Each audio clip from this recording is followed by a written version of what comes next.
So we've got 22 properties now today. So yeah, we've grown the portfolio quite substantially. I've got properties in Portsmouth, Southampton, and also Gloucester, Cheltenham and Cirencester. Smaller portfolio in the Cotswolds, which we're looking to expand. We're also soon to be expanding into Winchester as well, and also Manchester.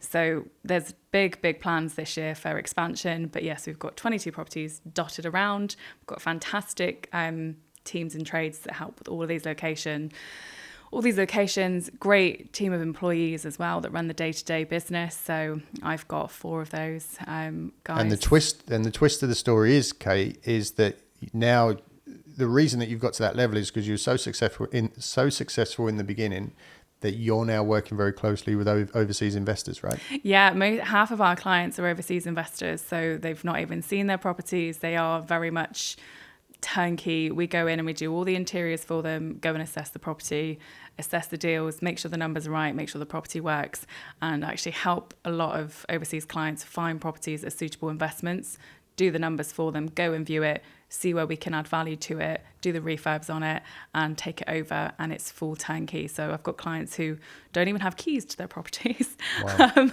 Completely hands off for them, just literally passive income for those guys.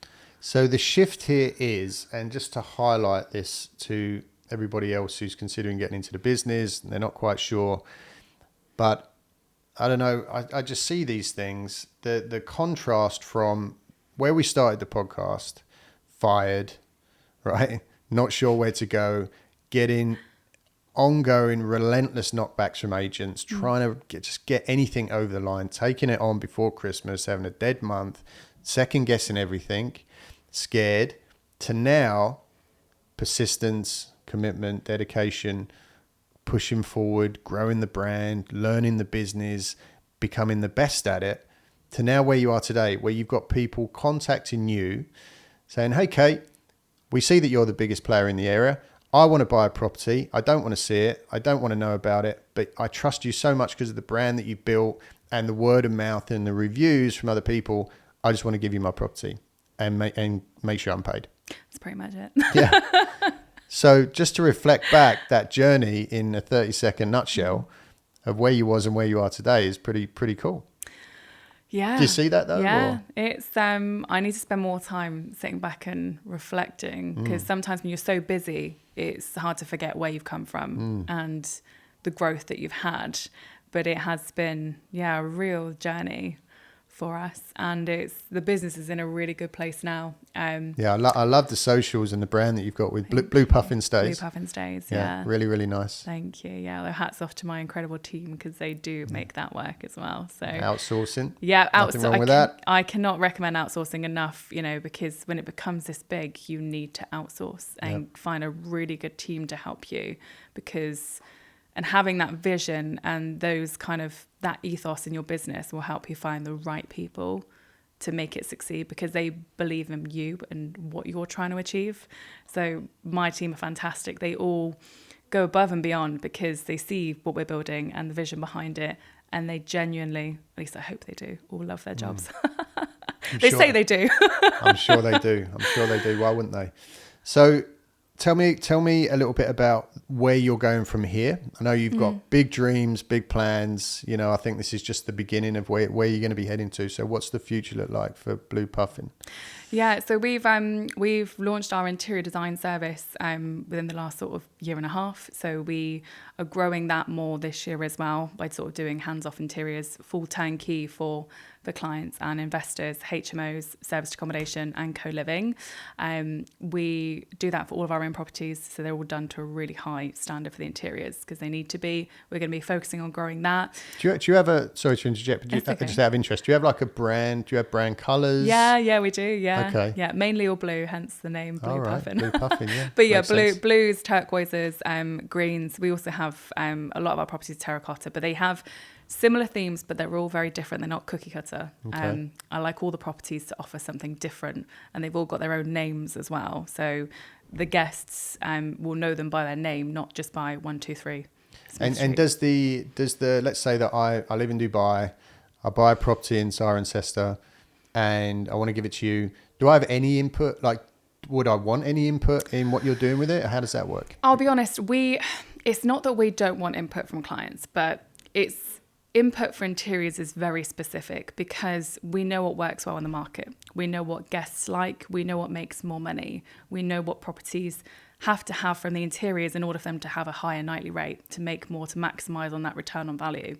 And people tend to also equate when they're doing interiors from a very personal aspect, what might be personal for you or for other people. They think, oh, well, this is really nice, actually. I love frilly net curtains.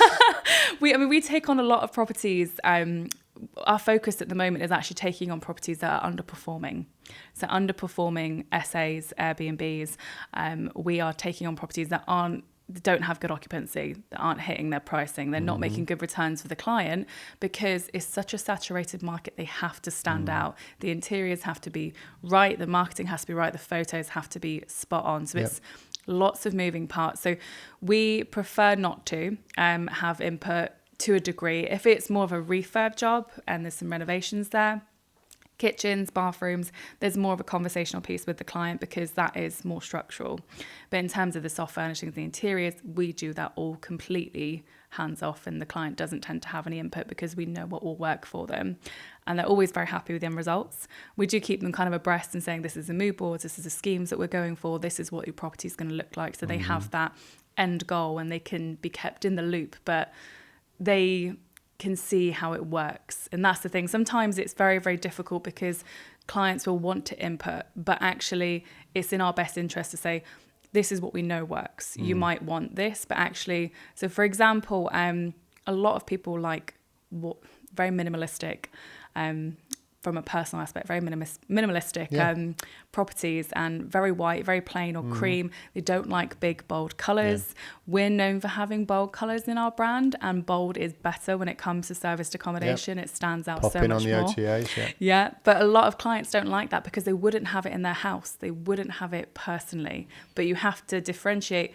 You're not the guest. You're not buying into that property. They're looking at it with their heart and not their brain. Exactly. So it's very, very different what works for a client, what they think is nice compared to what guests are looking for.